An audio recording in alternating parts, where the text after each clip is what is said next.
Thank you so much for joining us and talking to us today. We have a very interesting conversation, but getting to that soon. Let me give a background of technology in India today. We have over 500 million internet users, and with the cheap rates of internet that we have today, technology has reached the remotest corners of the country. But how is technology helping women break free from different shackles and barriers? That's an important question. Next is, how is it helping them become more aware of their rights? Next, how is it helping them become financially independent and contribute to a larger family income? Now, if you look at the studies, it's shown that the ability to understand and use technologies has a very strong and positive impact on women's freedom of expression, education, employment, and even creating opportunities.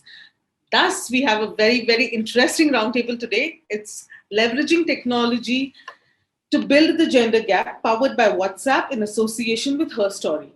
See Us, Hear Us is a powerful movement enabled by WhatsApp that champions for women's visibility and voices by providing them tools to break through whatever stands in their way of success and growth. To the roundtable, let's welcome our guests, Dr. Rashmi Singh, IAS, Director, Women and Child Development, Government of NCT of Delhi; Chetna Gala Sinha, founder and chairperson of Mandeshi Mahila Bank and the Mandeshi Foundation; Anuranjita Kumar is the founder and CEO of Women in Tech India, WIT.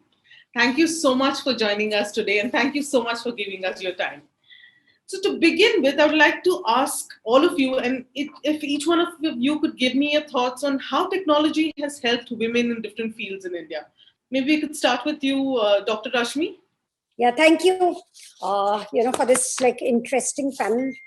So technology for me has been like a, huge enabler for the two-way, information come facilitation system, which any woman, needed to, starting from awareness of about her rights, about the access to various kinds of entitlements, and to see the wide opportunities around her, in again, different dimensions of her life, be the ability to, connect to service providers, who would respond to, say, a helpline.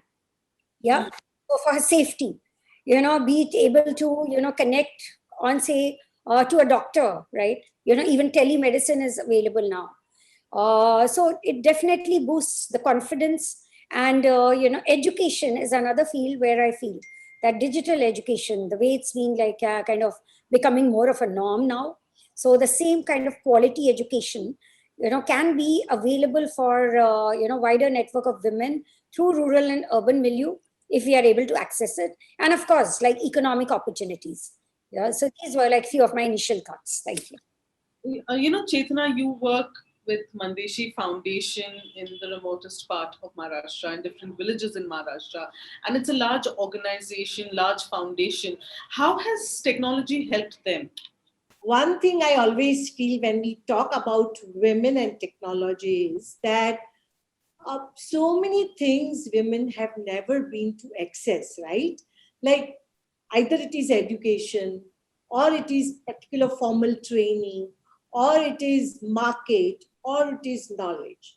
Now, in that sense, I do feel that what were the things which women were around with the technology?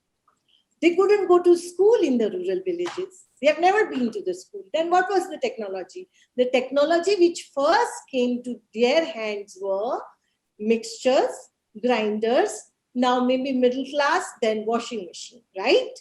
These are more feminine world of technology. I am very glad to see the major change happening is that now what technology these women are getting in the rural India, who were denied education, who were denied high school, who were denied, but the technology which they are getting now, which also not very easily, when a cell phone comes in a house, first it comes to the man, then it will go to the child for the education, and then it will come to women.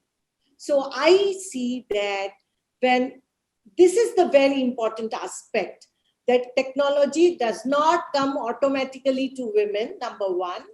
How it comes not just by movements or asking for the rights, but if you make technology enable women getting an access, automatically sometimes it comes. And with this, I would just give you an example that in a village, like very remote village, Gangoti in Satara district, Manisha Jimal, she's farmer, she rears sheep and goat. And she couldn't complete her high school because her mother wanted to get married. She couldn't go beyond 10th standard. In spite of her getting 84% in 10th, she was sitting in a marriage, got a certificate, and she saw that she scored 84%, but she couldn't, and she was married. Next day, she was on the farm. And with this, now today, she is selling her milk digitally to her client, having accounting app on her cell phone and asking her client, sending digital bill and asking her client that pay me digitally. She is creating digital source of money on her own. So this is what a revolution can bring in women like Manisha, who is now teaching village sarpanch how to do digital transaction. So this can be possible, but having said that, this magic doesn't come by just one magic stick. There are many ecosystems and enablers. I will just stop here and say that, but you can see that technology can bring revolution. Right. Anuranjita, in your experience, how has it been? How has it helped them in different fields? I think Dr. Rashmi has beautifully captured the impact on digital in some way. And I think Chetna ji has covered it beautifully at a grassroots level, which is large part of where India is actually. I would actually say, how did it benefit me as a woman entrepreneur? Not looking at outside in, but inside out. So I gave up a corporate career after 26 years of working with Citibank, RBS, and decided to become an entrepreneur earlier last year. And so we had this beautiful, plan ready, team ready, office ready, and then COVID hits, right? So Jan 2020 is when I decide to do what I'm doing, and March 2020 we go into lockdown. Now, we were faced with very tough choices to, how to propagate. We are like a tech for women, and we pivoted. We pivoted and we went on to digital completely, and it was just like so natural. And it took us about 2 months and, needless to say, some investment to get fully onto a digital platform to multiply our reach across 50 cities in India, to access millions of women who were sitting at home in India. At in March or April, exactly same time last year, I had no idea whether we would survive as an organization. And we are here and we survived. Not only we survived well. So what happened? I think what happened to us was technology, and we put our whole business onto the tech platform. And I think sometimes, when you are very resolved in doing what you do and you have the right enabler, I think Chetna ji talked about technology being the right enabler. You have the right enabler, right things happen. So during COVID, employment of women was hit very badly, as we all know. We were working with large chunk of the STEM companies. We could quickly be agile and get curriculums and trainings together for a lot of women across the country, and thereby making them more employable. We could do modules which they could do on their phone, on their free time, in the kitchens, outside the kitchens when they were not cooking. We just helped us keep the employment at bay. So I think this has been my experience with technology as an entrepreneur. And today, last quarter when we were reviewing with our board, we said, we want to go into another step up on scale, which is what, which we are doing actually with WhatsApp as well. And we said we need to leverage technology better. So I'm not a techie. Let me tell you, I have not done engineering. I'm a science and then psychologist and then MBA background. So I learned technology every day. I did free courses, I educated myself. And we decided very recently to have an AI bot for mentoring women.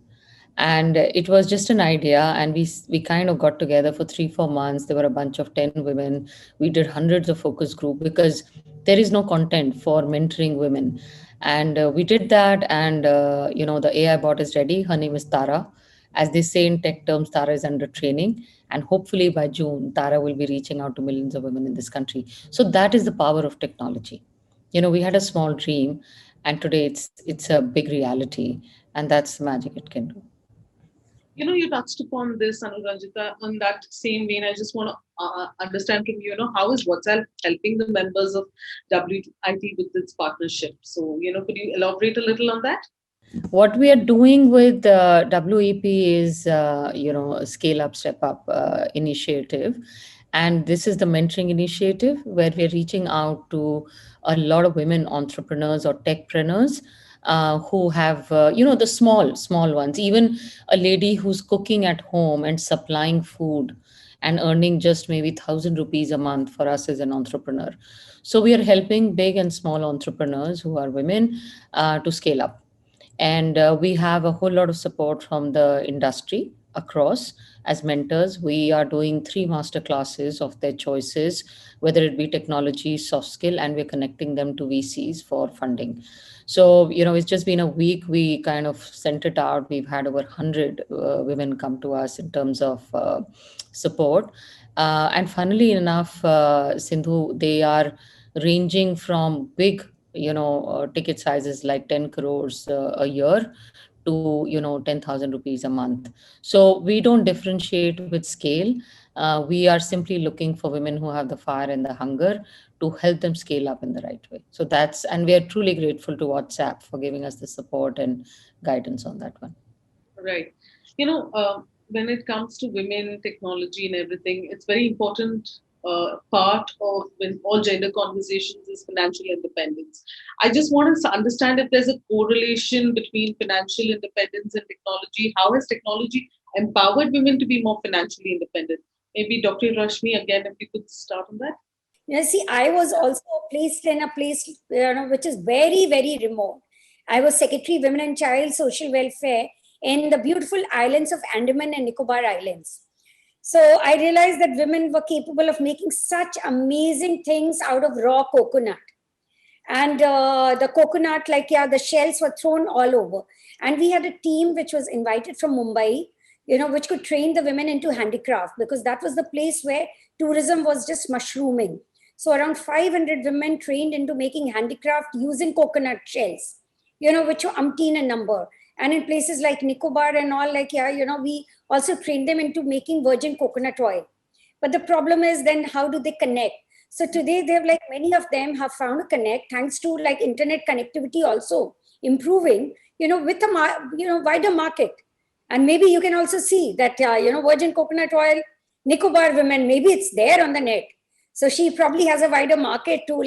So these were some of the experiments that we kept doing, and because it's like a chicken and egg.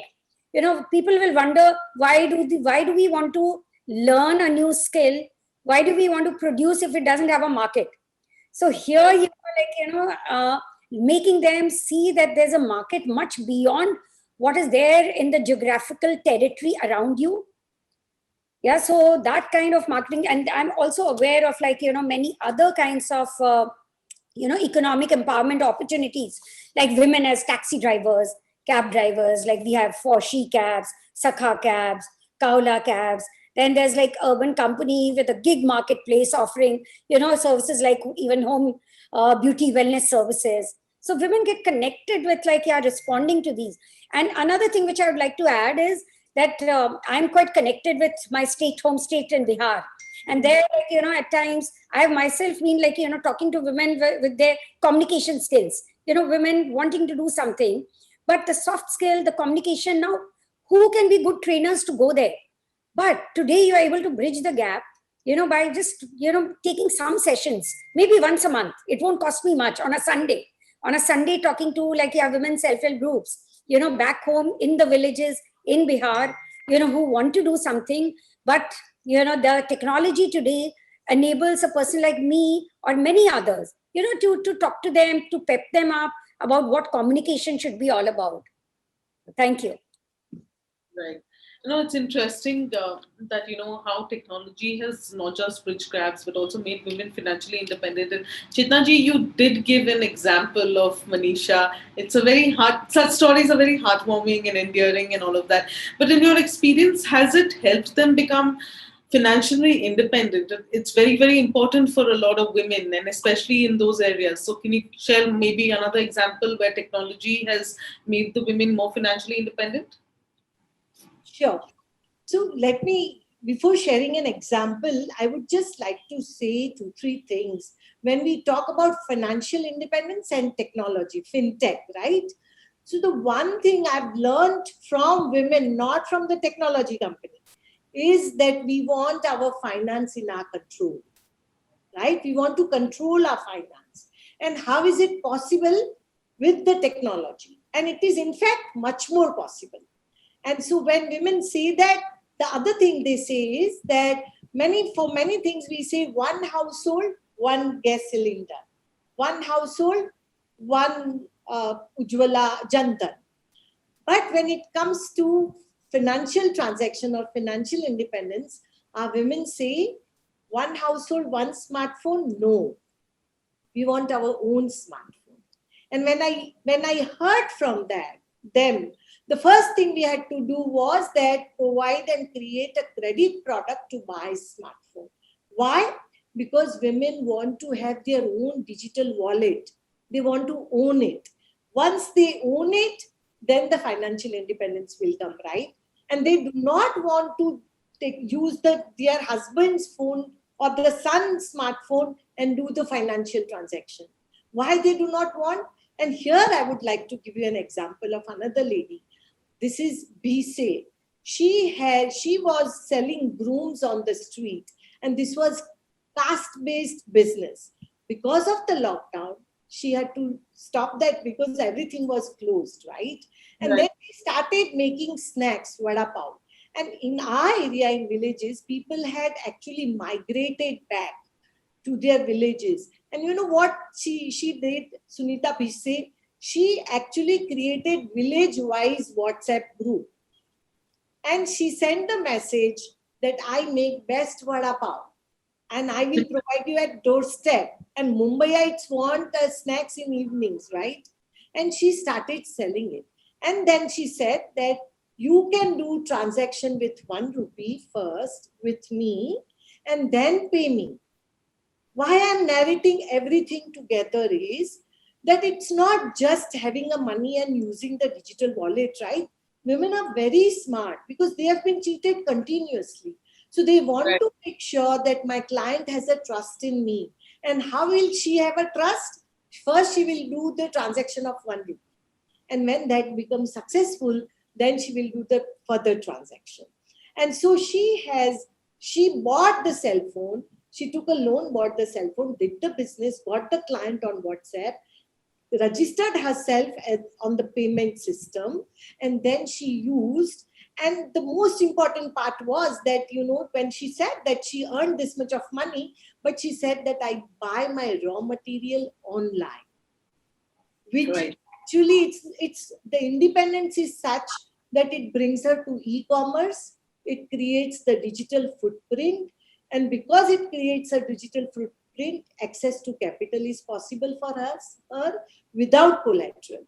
So while sharing this all, what I'm trying to say is that women like Savita Bise have been able to break century-old caste barrier, that they are not doing the traditional business. She's doing a snack business, being a backward caste, scheduled caste. She's selling a food item. Second, without collateral, she's creating the digital footprint so that bank will come forward and give her loan.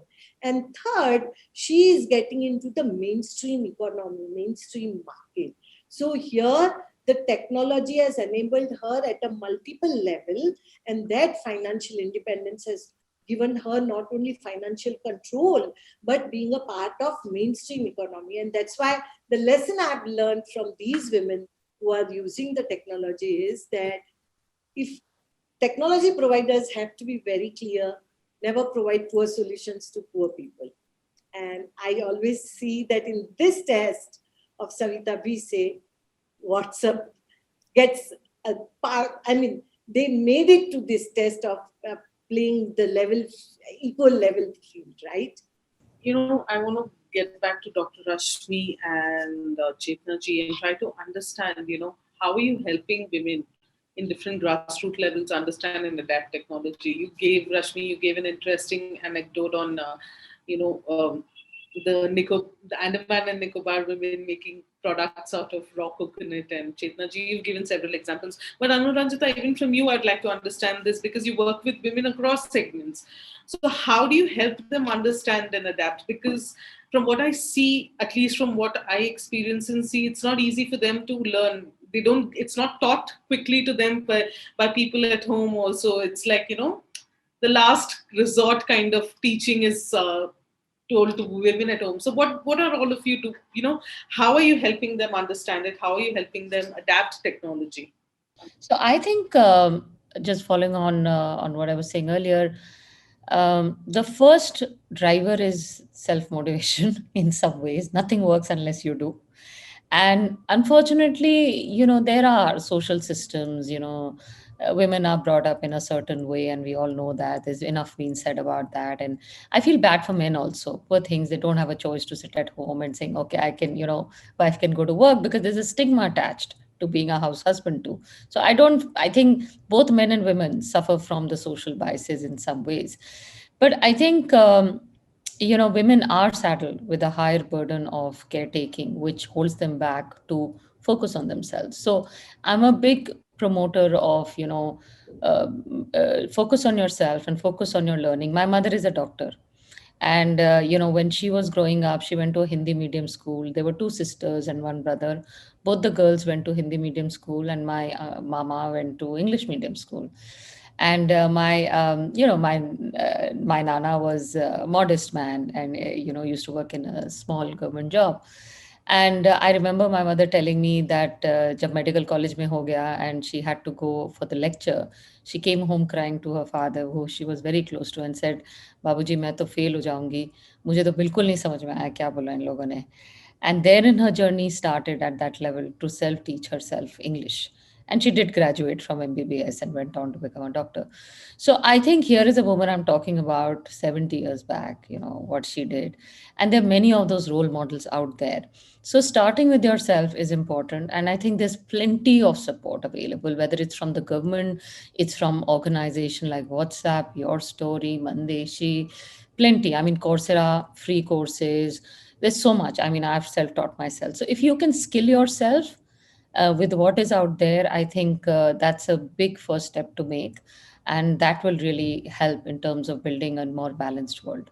Chetna ji, what are your thoughts on this? You know what, actually, Sindhu, I was thinking that it's a very interesting time has come. And this interesting time has come because the technology is very interesting. When I say that, what I mean is, and I never thought, I mean, as Sindhu, you mentioned that we need to help women, we need to support, right? And one keeps on thinking on that. But while you're thinking to help women, and you come across brought out by grassroots leaders, which you have never thought it. And let me share something like that post-COVID, everything was locked down. Nothing was going on. In agriculture, people were working on the field, but those who are who are in a dairy business, who are in a animal business, how do they do the selling and buying? And it's your day-to-day survival, right? And we were so surprised at Mandeshi that our women, those who are paravets, who provide the paravet services, they created a WhatsApp group of women who are rearing goats. And not only that, and then because the markets were closed, right? Animal markets were closed, not allowed because of COVID. And women wanted to sell their goats. And so they said, okay, we will host on a WhatsApp group, we will host an animal market. And that started last year or in April last year.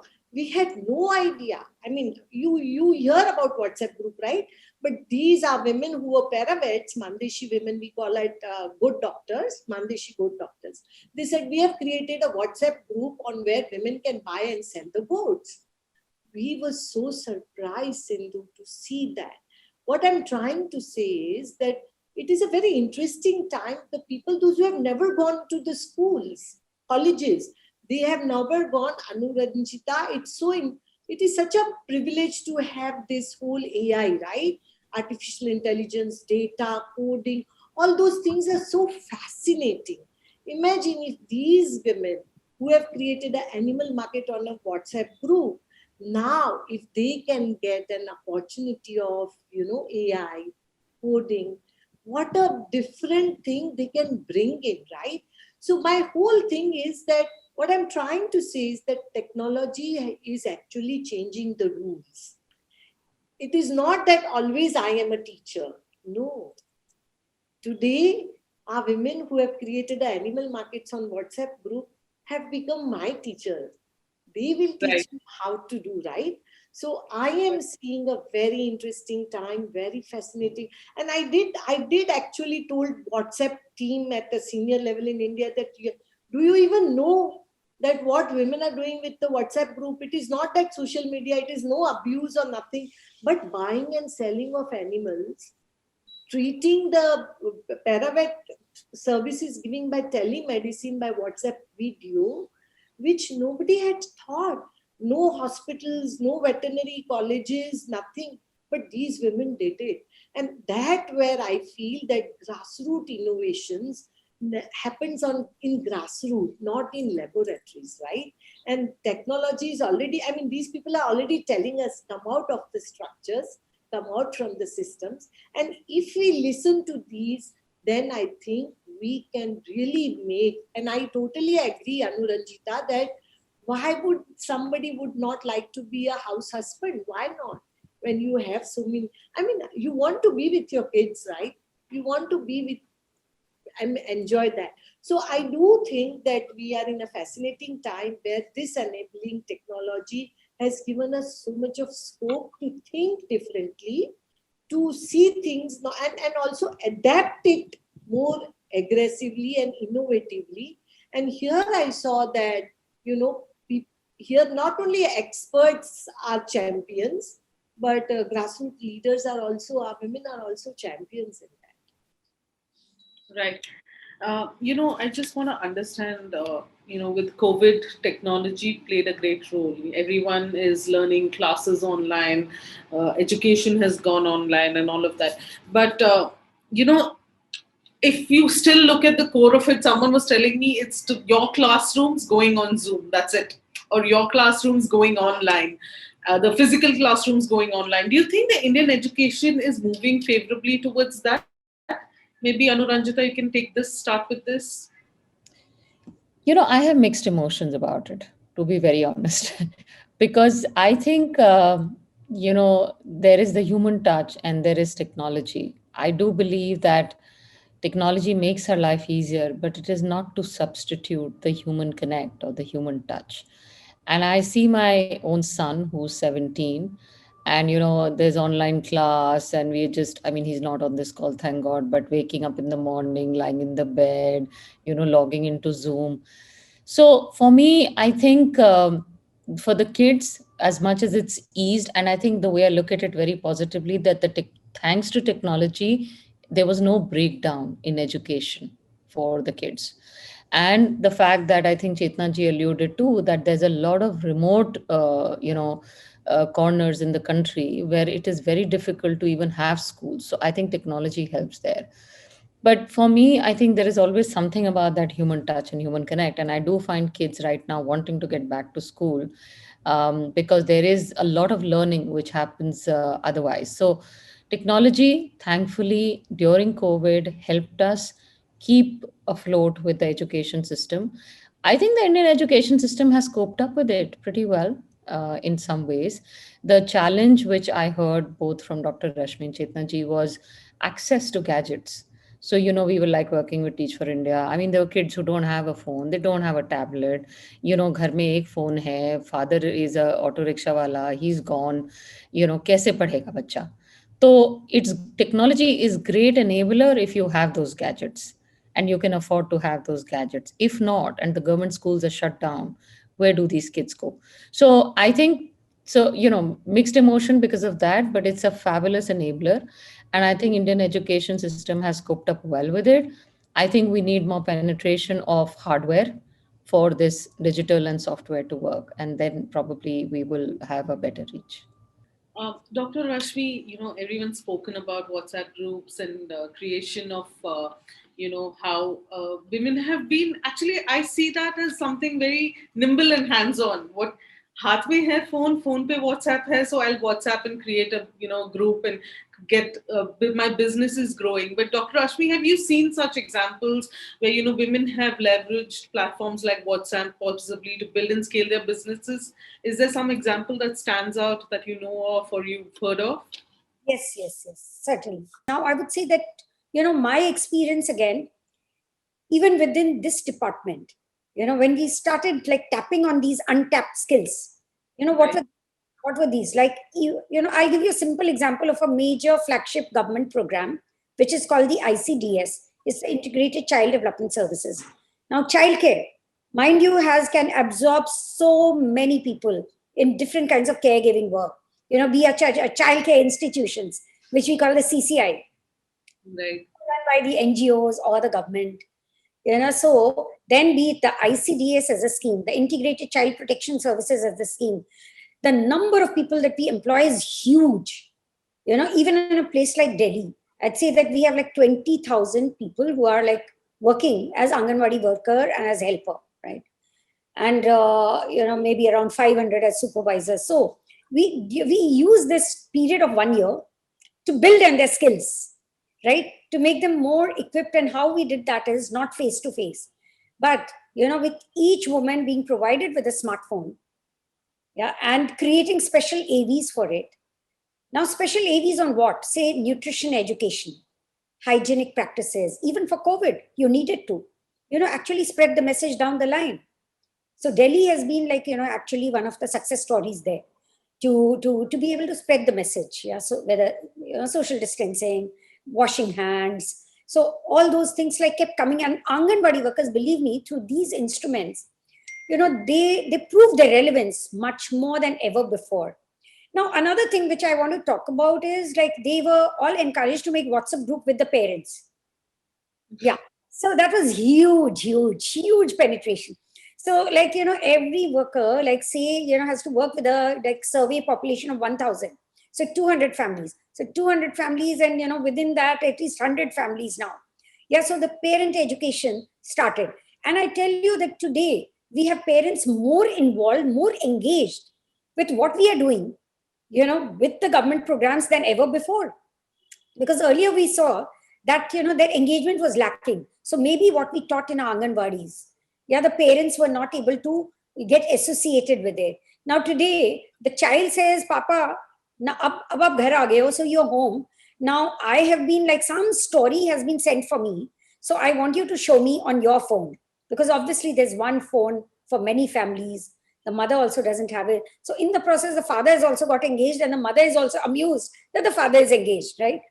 So it's become like a more, involvement of the family. And I tell you, like many of the things that you'd want to do with entrepreneurship of women, it has to start with also building her negotiation within the family. Yeah.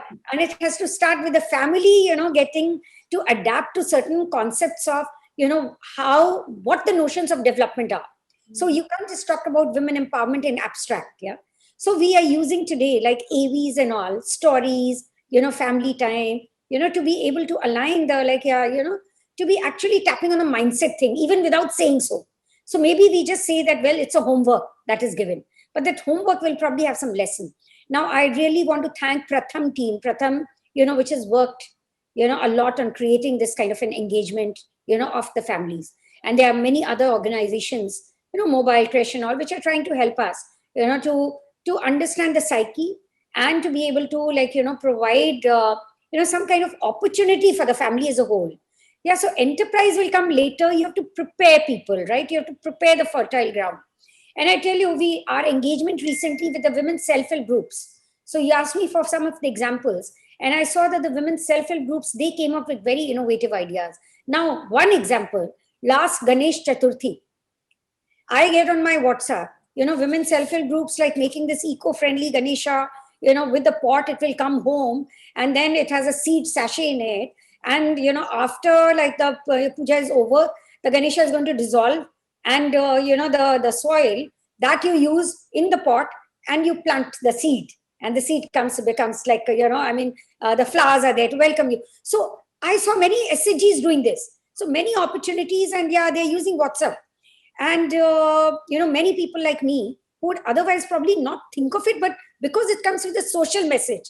So you become associated. So the women today are becoming smart enough to do the marketing with a social message to, kind of, appeal to your idea of being environmentally conscious, being able to promote women's livelihood, promoting women's self-help groups. So that's another very interesting thing which is happening in the name of like social messaging using technology.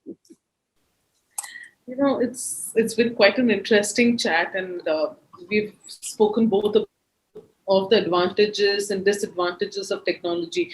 But as last thoughts, I'd like to ask all of you, what should women be aware of when they are using technology, either for their personal development, empowerment, or the growth of their individual businesses or careers? What should they be careful of? Chetna ji, if you could start on that.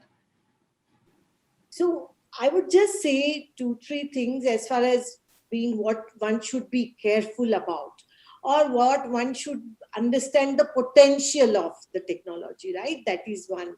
That careful about other things. Now, see, for example, I'm just giving an example that if I'm talking about in COVID, some of our women made masks, and they made millions masks by creating WhatsApp group, by their master trainers, brought everything through digitally at one place and sold it. And every day, more than 10,000 masks are being sold with no brick and mortar. Now, what I'm trying to say is that, there was a time when we were talking about manufacturing unit. We were talking about special economic zones. We were talking about all these things. I find it that now time has come from the policymakers, from the mainstream, that you have to totally think differently. Now you will have a special digital zone, or you have a people and digital technology is taking over these things. And I think those are very important, because these, with the Mandeshi women, we saw that Savita Pavnikar, she produced by today 12 lakhs masks with her 25 master trainer and with no manufacturing unit. And then now CIPLA has come in, HSBC has come in. We are getting orders from different like Nike and all other things for the mask. She is not a very big manufacturer, but it's possible. I think that is on one side is there, where you don't forget the potential of technology. Continuously see that you can make it big and scale. That is one. Where in one place you can bring 100, but on this you can have thousands in 10 groups, right? 10 WhatsApp groups. So that is one. And the other is, which I would say that you have to be very cautious, and particularly women, I would very humbly say that this is again a place where you can be abused much more in a very different way, which you have never imagined, right? For women and girls, I would say that. And that is where we are. I don't want to talk about it. We see every day how much abuse is happening through. So on one side, you see that potential, and on the other side, that abuse come. And then I feel, Anuranjita, that whole idea of that, yes, so much of change and innovation is coming. But the simple thing is that, be simple, have simple things, humanity. Those things never, and I totally agree with you, is not going to be taken. There's no alternative to that. There's no AI to that. There has to be ancient intelligence, ancient wisdom. Wisdom has to be there. It comes, and that wisdom will come with the human hearts, not the technology. Very well put, Chetna ji. Very, very well put. Your last thoughts, Anuranjita? So, Sindhu, I mean, really echo and resonate what Chetna ji said. And, finally, technology is a wonderful tool. And we've, I think all three of us have said, there's so much which women are able to do with WhatsApp, the ease of using a tool like that. And, people have been able to do business, take progress further. But everything has to be used responsibly. So it all comes with a warning. And it's no different than a real life physical world. You can't leave your house open and then say, "Why did I get robbed?" So be careful, because you may be dealing with somebody online. Technology is making you, like, I think Dr. Rashmi said in the beginning, it's connecting you. It is letting you create business opportunity. It is giving you plenty of choices to select from. It's kind of letting you collaborate with a lot of different people. But just make sure that you validate who you're dealing with, because the risk of an unseen, unknown person turning out to be something different is higher online in a digital world than it is in the physical world. So that will be the first flag. And this is true not just for women, it is true for men as well, for anybody who's using technology, right? And then I think go with the reliable technology or digital platforms, because the encryptions are important, so the information that you're sharing. So I think those are flags which have been talked about quite a bit. But I would just say, like, on when somebody is smoking, it comes with a warning. It comes with a warning for any, even with AI and ML. You can get carried away. It is almost thought that artificial intelligence is a panacea for a lot of problems. It's not. And let me tell you, when we are coding a bot, it is like making neural connections of, going to the very basic level of describing an object. So the most supercomputer is the human mind and the human brain, which nobody has been able to crack in terms of how the coding has happened. So don't over rely on it, use it, but finally it's your gut and intuition which takes you forward. Last thoughts, Dr. Rashmi? Yeah, thank you. Yeah, so, I wanted to say that I feel that the kind of balance which is needed, yeah, as Chetna ji and Anuranjita ji have, like, nicely put that everything comes with a caveat. And here, three words which was striking was that, which my message would be: to connect, to communicate, and converge. Now, these three things, in terms of the balance, in my view, would translate into balance between mind, body, and soul, which is like what? The physical self and the spiritual self, and, which we understand today, as women who have seen so much of the professional world, and like, so much of relationship building exercise, which goes on all the time. So that connect, starting with oneself, is something which is most important. Then the kind of responsible use of technology, and to be able to adapt to the kind of pressures which technology is also throwing in, because of, like, yeah, the real time response which is needed for nearly everything. It's actually real time to be, which puts that kind of more of a pressure. So, we have to be mentally, physically really strong. So that's like, I really feel that we as women need to connect with ourselves to tell each other so, so that we are able to, adapt to the best. Thank you. It's one good thing is with technology, I'm able to talk to three amazing and wonderful women who have achieved so much in life. So thank you so much for this. And I hope we march on and do much, much more for women across different segments and sectors. Thank you so much for your time. Thank you, Chetna ji. Thank you, Anuranjita. Thank you, Dr. Rashmi. Thank you.